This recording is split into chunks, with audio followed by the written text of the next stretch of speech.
John Herdman akhirnya angkat bicara soal timnas Indonesia U17 asuhan Kurniawan Dwi Yulianto berhasil menghancurkan superioritas semu Cina U17 dengan kemenangan dramatis 1-0 di laga perdana Piala Asia U17 2026.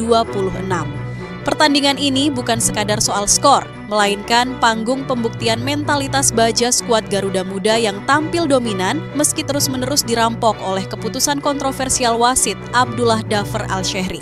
Mulai dari gol yang dianulir tanpa alasan logis hingga penalti Chico Jericho yang diabaikan, Indonesia menunjukkan kelasnya sebagai calon penguasa baru sepak bola Asia. Melalui gol predator Keanu Senjaya di menit ke-87, Indonesia mengirim pesan keras kepada AFC. Kualitas teknik dan kejujuran di lapangan tidak akan bisa dikalahkan oleh intrik peluit. Simak analisis mendalam mengenai strategi The Kurniawan Way, peran vital pemain diaspora seperti Matthew Baker, hingga sindiran tajam John Herdman dan pujian terkejut Presiden AFC terhadap transformasi radikal Indonesia.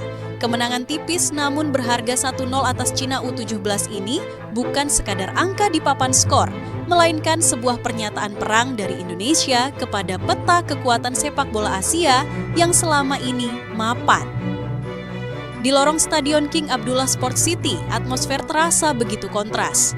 Di satu sisi, ada euforia yang terukur dari penggawa Garuda Asia, dan di sisi lain ada wajah pucat pasi dari jajaran ofisial Cina yang seolah tidak percaya bahwa tim yang mereka bantai 7-0 beberapa bulan lalu kini bertransformasi menjadi monster yang disiplin. Analisis mendalam menunjukkan bahwa Kurniawan Dwi Yulianto tidak hanya melatih fisik, melainkan melakukan dekonstruksi mental besar-besaran. Ia mengubah inferioritas menjadi agresi yang dingin.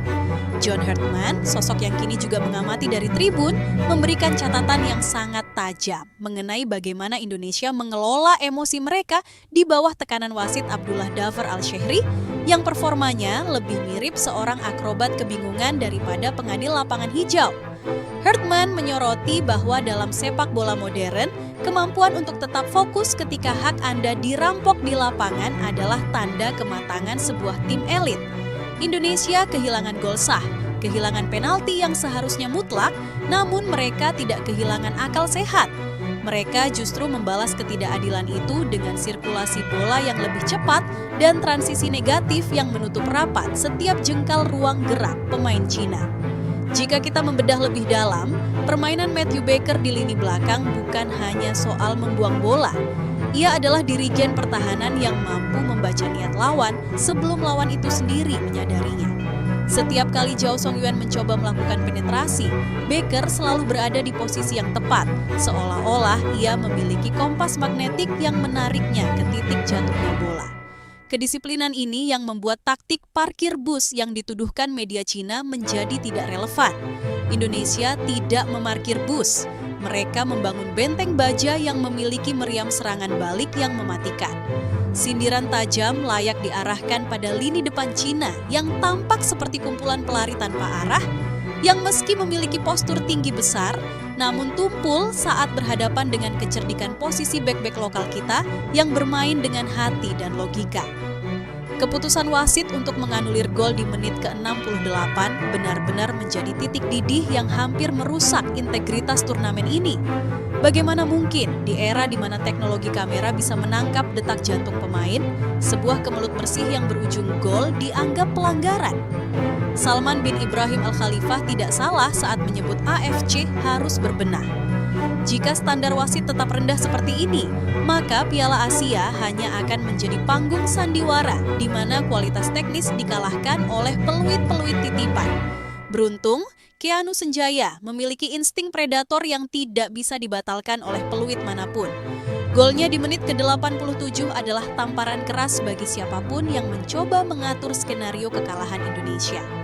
Kurniawan Dwi Yulianto, sang arsitek di pinggir lapangan, menunjukkan kelasnya dengan tetap tenang meski timnya dikerjai habis-habisan. Pergantian pemain yang ia lakukan bukan sekadar menyegarkan fisik, melainkan mengubah dimensi permainan. Masuknya Keanu Senjaya di saat-saat krusial membuktikan bahwa kedalaman skuad Indonesia saat ini adalah yang terbaik dalam satu dekade terakhir di level usia muda. Indonesia tidak lagi bergantung pada satu atau dua talenta individu, melainkan pada sebuah sistem yang berjalan otomatis. Setiap pemain tahu kapan harus menekan, kapan harus menahan, dan kapan harus meledak. Ini adalah sepak bola yang cerdas yang membuat pelatih sekaliber Toshiyuki Ukijima harus pulang dengan banyak catatan merah di bukunya. Efek domino kemenangan dan kritik pedas terhadap standar Asia pasca pertandingan. Guncangan kemenangan Indonesia ini merembet hingga ke ruang-ruang diskusi teknis AFC di Riyadh. Kemenangan 1-0 ini secara matematis memang hanya memberi 3 poin, namun secara psikologis Indonesia telah menghancurkan mitos superioritas Asia Timur. Jepang yang saat ini memuncaki klasemen dipastikan mulai merasa tidak nyaman. Mereka melihat Indonesia bukan lagi sebagai tim hiburan yang mudah didikte, melainkan sebagai kompetitor yang memiliki ketahanan fisik setara dengan standar Eropa. John Herdman bahkan menyebut bahwa jika Indonesia mampu mempertahankan intensitas permainan seperti saat melawan Cina, maka laga melawan Jepang nanti akan menjadi final kepagian yang akan menguji batas kemampuan sebenarnya dari kedua tim. Namun, fokus utama Herdman kembali pada kualitas pengadil lapangan. Ia menyindir bahwa wasit Abdullah Dafer seolah-olah sedang memimpin pertandingan di Liga Amatir Pinggiran Kota, bukan turnamen resmi benua. Kegagalan VAR untuk mengoreksi penalti Chico Jericho adalah sebuah skandal teknis yang memalukan. Mengapa teknologi mahal itu hanya menjadi pajangan jika tidak digunakan untuk menegakkan keadilan? Sindiran ini menusuk jantung birokrasi AFC yang seringkali dianggap lamban dalam menanggapi keluhan dari negara-negara Asia Tenggara. Indonesia tampil sebagai pahlawan yang tidak hanya melawan lawan di lapangan, tetapi juga melawan sistem yang timpang. Dari sisi teknis permainan Cina, terlihat jelas bahwa mereka mengalami gegar budaya taktis. Mereka terbiasa menghadapi Indonesia yang rapuh saat ditekan, namun kali ini mereka justru frustrasi karena serangan mereka membentur tembok kokoh yang dibangun oleh duet Zidane Raditya dan Pandu Aryo. Setiap umpan silang yang dikirimkan pemain Cina selalu dipatahkan dengan sundulan yang presisi. Bahkan, kiper Cina, Qin Xinhu, yang biasanya tampil tenang, terlihat gugup setiap kali bola mati dieksekusi oleh Farik Rizky. Lemparan ke dalam Farik bukan sekadar lemparan. Itu adalah proyektil yang menciptakan kekacauan di kotak penalti lawan, sebuah senjata yang tampaknya tidak diantisipasi oleh tim pelatih Cina. Peran gelandang jangkar Noha Pohan Simangunsong layak mendapatkan apresiasi lebih. Ia adalah mesin yang tidak pernah mati di lini tengah. Di saat pemain tengah Cina mulai kelelahan karena terus-menerus mengejar bayangan, Noha tetap stabil dalam mendistribusikan bola. Ia adalah jembatan yang menghubungkan pertahanan dan serangan dengan sangat elegan. Ketenangan Noha dalam mengatur tempo adalah alasan mengapa Indonesia tidak panik meski wasit terus memberikan keputusan yang merugikan. Ia menunjukkan bahwa kepemimpinan di lapangan tidak harus dengan teriakan, melainkan dengan akurasi umpan dan penempatan posisi yang mematikan ruang gerak lawan. Melihat ke depan, Indonesia kini berada di atas angin secara mental. Kemenangan atas Cina ini adalah modal yang sangat besar sebelum menghadapi Qatar dan Jepang. Publik sepak bola Asia kini mulai bertanya-tanya, sampai sejauh mana Garuda Muda ini bisa terbang? Jika mereka mampu mengatasi ketidakadilan wasit dengan kualitas permainan yang seimpresif ini, maka babak semifinal bukan lagi sekadar mimpi. Namun, satu hal yang pasti, kritik John Herdman dan dukungan Presiden AFC Salman bin Ibrahim harus menjadi momentum bagi Indonesia untuk terus menekan federasi agar memberikan pengamanan pertandingan yang lebih adil. Jangan sampai talenta-talenta luar biasa seperti Keanu Senjaya dan Matthew Baker dipatahkan oleh keputusan-keputusan konyol yang mencoreng sportivitas. Analisis, pemain diaspora, dan integrasi taktik modern. Keberhasilan Indonesia di laga pembuka ini juga menyoroti satu variabel penting, integrasi pemain diaspora yang berjalan tanpa hambatan. Matthew Baker, Mike Rajasa, dan Noha Oliver Pohan bukan hanya membawa kemampuan fisik yang di atas rata-rata, tetapi mereka membawa budaya disiplin taktis dari sistem pembinaan luar negeri yang kemudian menyatu sempurna dengan semangat petarung pemain lokal. Kurniawan Dwi Yulianto berhasil menciptakan harmoni di mana tidak ada sekat antara pemain yang merumput di dalam negeri maupun luar negeri. Mereka semua bicara dengan satu bahasa, kemenangan melalui organisasi yang rapi. Matthew Baker khususnya menjadi sosok yang paling dibicarakan oleh pengamat internasional. Dengan ketenangannya dalam menguasai bola di bawah tekanan dua penyerang Cina, ia menunjukkan kualitas ball playing defender yang jarang dimiliki bek Asia Tenggara. Ia tidak sekadar menyapu bola ke depan, tapi ia menginisiasi serangan dari bawah. Inilah yang membuat formasi 5-3-2 saat bertahan berubah sangat cair menjadi 4-3-3 saat menyerang. Kecepatan transisi ini adalah alasan mengapa Cina selalu tertinggal satu langkah. Saat Cina merasa mereka sedang menekan, mereka tidak sadar bahwa mereka sedang ditarik masuk ke dalam jebakan serangan balik cepat Indonesia. Di sisi lain, sindiran tajam harus diarahkan pada strategi kekerasan fisik yang diterapkan oleh Cina U17. Ketika mereka sadar tidak bisa mengimbangi teknik pemain Indonesia, mereka mulai menggunakan cara-cara primitif dengan pelanggaran-pelanggaran keras.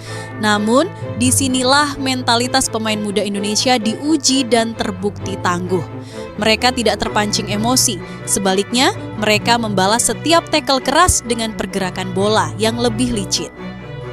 Gol Keanu Senjaya di menit ke-87 adalah bukti otentik dari kegagalan strategi kasar Cina. Keanu tidak hanya melewati bek lawan, ia menari melewati keputusasaan pertahanan Cina yang sudah kehabisan bensin. Sindiran John Herdman mengenai AFC harus berbenah juga menyinggung soal bagaimana tim-tim besar seringkali mendapatkan proteksi terselubung dari wasit. Namun, dalam laga ini, Indonesia tampil begitu dominan, sehingga bahkan keputusan wasit yang buruk pun tidak cukup untuk menahan kemenangan mereka. Ini adalah level baru dari Timnas Indonesia. Jika sebelumnya kita sering mengeluh kalah karena wasit, kali ini kita menang meskipun ada wasit. Sebuah lompatan logika dan mentalitas yang luar biasa. Kurniawan telah berhasil menanamkan filosofi bahwa lawan sejati bukan hanya tim di depan mata, melainkan juga situasi yang tidak bisa dikontrol. Kini, Indonesia duduk nyaman sebagai runner-up grup, mengintai Jepang dengan penuh rasa lapar. Jika Jepang mengandalkan kolektivitas dan teknik yang rapi, Indonesia memiliki itu ditambah dengan faktor X, berupa daya ledak pemain sayap seperti Ichiro Akbar dan ketenangan predator seperti Keanu Senjaya. Laga pembuka di Arab Saudi ini telah mengubah narasi turnamen. Indonesia bukan lagi pelengkap, mereka adalah kandidat juara yang siap menelan siapapun yang meremehkan mereka, termasuk wasit-wasit yang mungkin masih berpikiran untuk bermain-main dengan integritas pertandingan. Bedah strategi The Kurniawan Way dan kehancuran mental lawan. Apa yang kita saksikan di lapangan King Abdullah Sport City adalah manifestasi dari The Kurniawan Way. Sebagai mantan striker legendaris, Kurniawan Dwi Yulianto memahami betul bahwa pertahanan yang terbaik adalah ketika penyerang lawan tidak pernah mendapatkan bola di area berbahaya. Tekanan tinggi, high pressing, yang diterapkan pada 15 menit awal babak pertama benar-benar membuat lini tengah Cina panik. Ichiro Akbar dan Trio Davayuna menjadi pemain pertama yang menutup ruang operan bek Cina, memaksa mereka melakukan umpan-umpan panjang yang tidak akurat. Inilah mengapa penguasaan bola Indonesia terlihat begitu dominan di awal laga. John Herdman mengamati bahwa efisiensi adalah kata kunci bagi Indonesia. Meskipun statistik menunjukkan banyak peluang yang terbuang di babak pertama, namun secara sistematis Indonesia tidak pernah kehilangan kendali. Bahkan saat gol Matthew Baker dianulir secara kontroversial pada menit ke-68, para pemain tidak melakukan protes berlebihan yang bisa berujung kartu kuning. Mereka hanya saling berpandangan, mengatur napas, dan kembali ke posisi. Kedewasaan ini sangat langka untuk level usia di bawah 17 tahun. Ini menunjukkan bahwa latihan mental di bawah asuhan Kurniawan bekerja lebih efektif daripada sekadar latihan fisik di pusat kebugaran. Kritik terhadap Cina U17 semakin tajam jika melihat bagaimana mereka tidak memiliki rencana cadangan ketika serangan balik mereka diputus oleh Noha Pohan. mereka terlihat seperti tim yang hanya dilatih untuk berlari lurus tanpa kemampuan improvisasi taktis. Ketika Indonesia menutup jalur sayap, pemain Cina bingung dan mulai melakukan umpan-umpan spekulatif yang sangat mudah dibaca. Sangat menyedihkan melihat sebuah negara dengan sumber daya besar seperti Cina harus kalah secara taktis dari tim yang mereka remehkan sebelumnya. Kemenangan 1-0 ini terasa seperti 5-0 jika kita melihat bagaimana Indonesia mendikte setiap detak jantung pertandingan.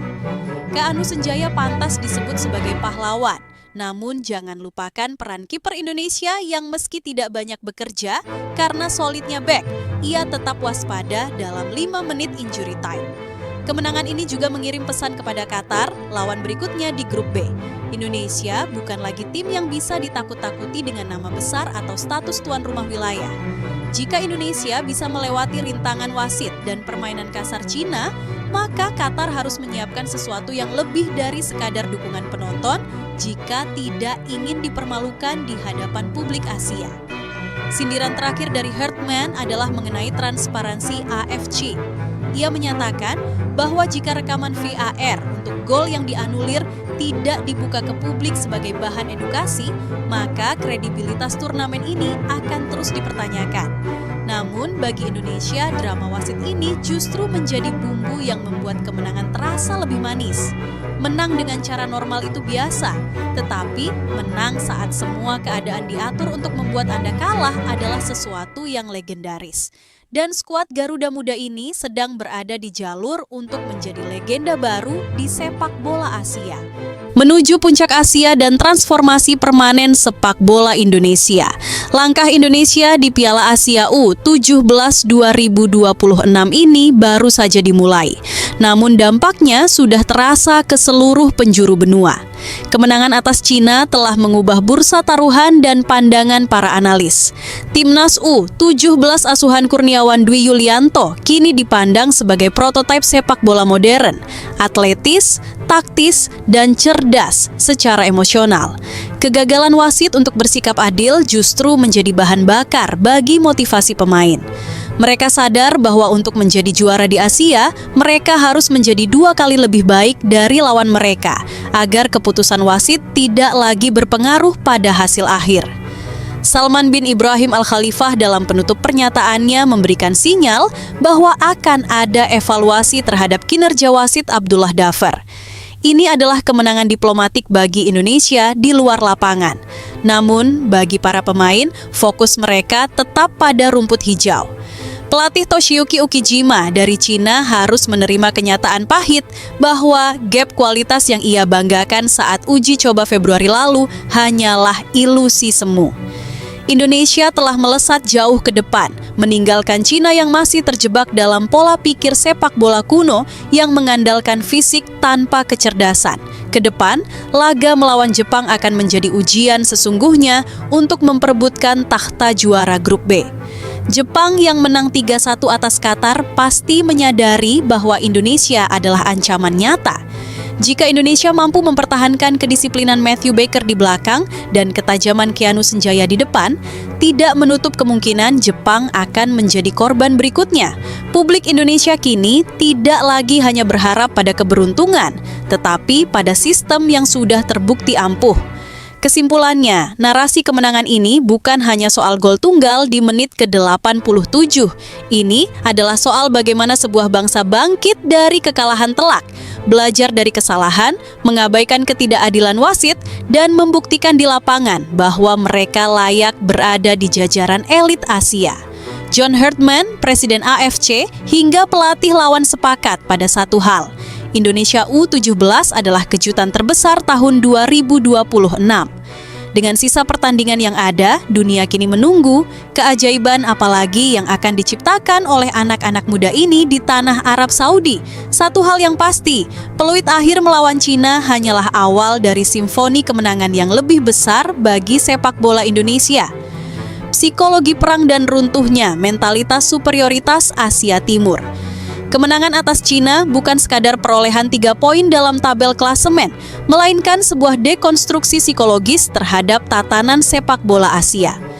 Selama puluhan tahun, tim-tim dari Asia Timur seperti Cina, Jepang, dan Korea Selatan selalu memandang tim Asia Tenggara dengan tatapan meremehkan, sebuah pandangan yang menempatkan kita sebagai tim yang bersemangat tapi naif. Namun, di King Abdullah Sport City, narasi itu dibakar habis oleh Kurniawan Dwi Yulianto. Indonesia tampil bukan sebagai tim yang mencari simpati, melainkan sebagai eksekutor yang dingin. Kesunyian yang menyelimuti bench pemain Cina saat peluit panjang berbunyi adalah bukti bahwa mereka tidak hanya kalah secara skor, tetapi hancur secara harga diri. John Herdman kembali memberikan analisis tajam mengenai ketahanan mental yang ditunjukkan oleh skuad Garuda Asia. Menurutnya, momen paling krusial bukan saat Keanu Senjaya mencetak gol, melainkan bagaimana reaksi para pemain saat wasit Abdullah Dhafar Al-Shehri melakukan serangkaian keputusan ajaib yang merugikan.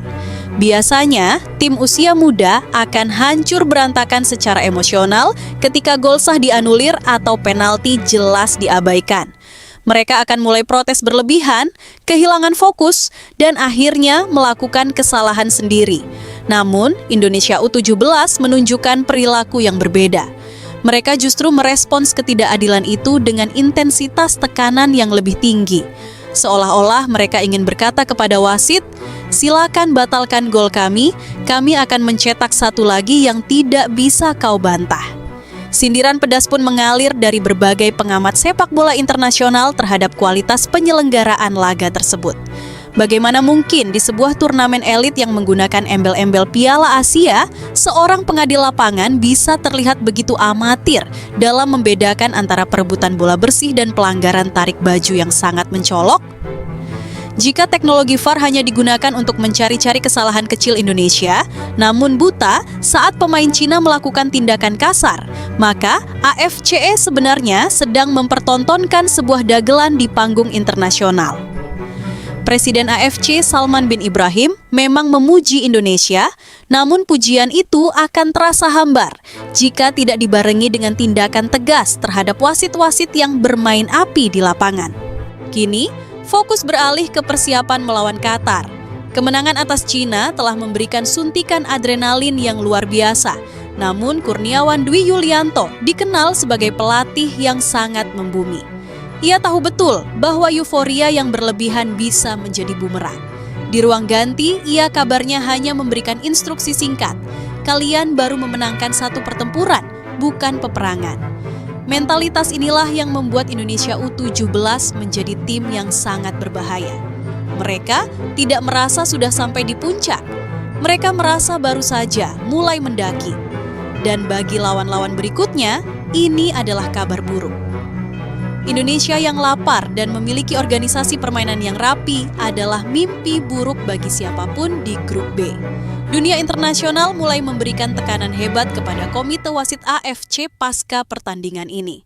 Klip video saat Chico Jericho ditarik paksa di kotak terlarang pada menit ke-42 telah menjadi viral dan ditonton jutaan kali di berbagai platform sosial media. Seluruh dunia bisa melihat betapa telanjangnya ketidakadilan itu.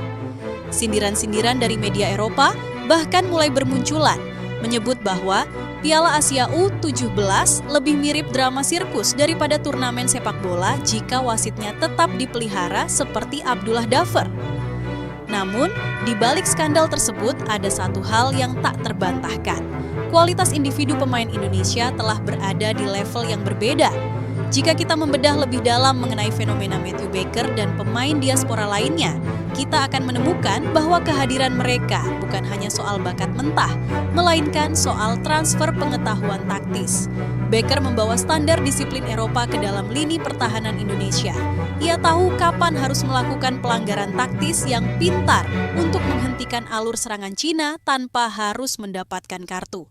Hal-hal detail seperti ini yang sebelumnya tidak dimiliki oleh talenta lokal kita. Sinergi antara pemain diaspora dan pemain lokal hasil gemblengan kompetisi domestik menciptakan sebuah hibrida sepak bola yang sangat menakutkan. Fisik yang tangguh, teknik yang luwes, dan kecerdasan yang tajam. John Herdman secara terbuka memuji bagaimana Kurniawan Dwi Yulianto memanfaatkan fleksibilitas pemainnya. Di babak kedua, saat ia melihat Cina mulai frustrasi dan menumpuk pemain di tengah, Kurniawan menginstruksikan Ichiro Akbar untuk lebih melebar, menarik bek sayap Cina keluar dari posisinya. Kemenangan 1-0 atas Cina adalah sebuah fajar baru. Di bawah langit Jeddah, Timnas Indonesia U17 telah menuliskan bab pertama dari sebuah epik yang mungkin akan dikenang selamanya. Ketenangan yang ditunjukkan oleh anak asuh Kurniawan Dwi Yulianto di menit-menit akhir saat stamina mulai terkuras dan tekanan lawan semakin brutal adalah ciri khas dari sebuah tim juara. Mereka tidak panik, mereka tidak buang bola sembarangan, mereka tetap bermain dengan skema yang telah direncanakan. Inilah kematangan yang telah lama hilang dari wajah sepak bola kita dan kini ia kembali melalui kaki-kaki mungil pemain U17. John Herdman menutup analisisnya dengan sebuah kalimat yang sangat menggigit. Jika Indonesia bisa mengalahkan Cina dengan kondisi dicurangi oleh wasit, bayangkan apa yang bisa mereka lakukan jika pertandingan berjalan adil. Sindiran ini adalah tantangan bagi AFC untuk membuktikan bahwa mereka bukan organisasi yang bisa diatur oleh kepentingan tertentu. Kehadiran Presiden AFC Salman bin Ibrahim yang memberikan pujian langsung seharusnya menjadi jaminan bahwa di laga-laga berikutnya, sportivitas akan dijunjung tinggi. Indonesia telah memberikan pelajaran bagi dunia bahwa uang dan kekuasaan tidak bisa membeli semangat juang dan kualitas teknik yang diasuh dengan hati. Melihat performa Matthew Baker, Zidan Raditya, dan rekan-rekan, kita melihat masa depan cerah yang bukan sekadar janji kosong. Mereka adalah generasi yang tumbuh dengan pemahaman taktik yang moderat dan disiplin yang kaku. Transformasi dari kekalahan 0-7 di laga uji, coba menjadi kemenangan di ajang resmi, adalah bukti bahwa proses tidak pernah mengkhianati hasil. Kurniawan Dwi Yulianto telah berhasil mengekstrak potensi terbaik dari setiap pemainnya, mengubah keraguan publik menjadi dukungan yang meledak-ledak. Indonesia kini menjadi tim yang paling ditakuti di grup B, bahkan oleh Jepang sekalipun. Sindiran tajam untuk mereka yang sempat meragukan kebijakan pemain diaspora juga terjawab sudah. Integrasi yang mulus antara Baker, Rajasa, dan Noha dengan pemain lokal membuktikan bahwa nasionalisme tidak diukur dari tempat lahir, melainkan dari keringat yang dikucurkan untuk lambang Garuda di dada. Mereka semua adalah satu kesatuan yang tidak terpisahkan. Kemenangan ini didedikasikan untuk jutaan rakyat Indonesia yang rindu akan prestasi. Dan dari Jeddah, pesan itu terkirim dengan sangat jelas. Garuda Muda telah bangun dari tidurnya dan mereka tidak akan berhenti sampai puncak Asia berada di bawah kaki mereka.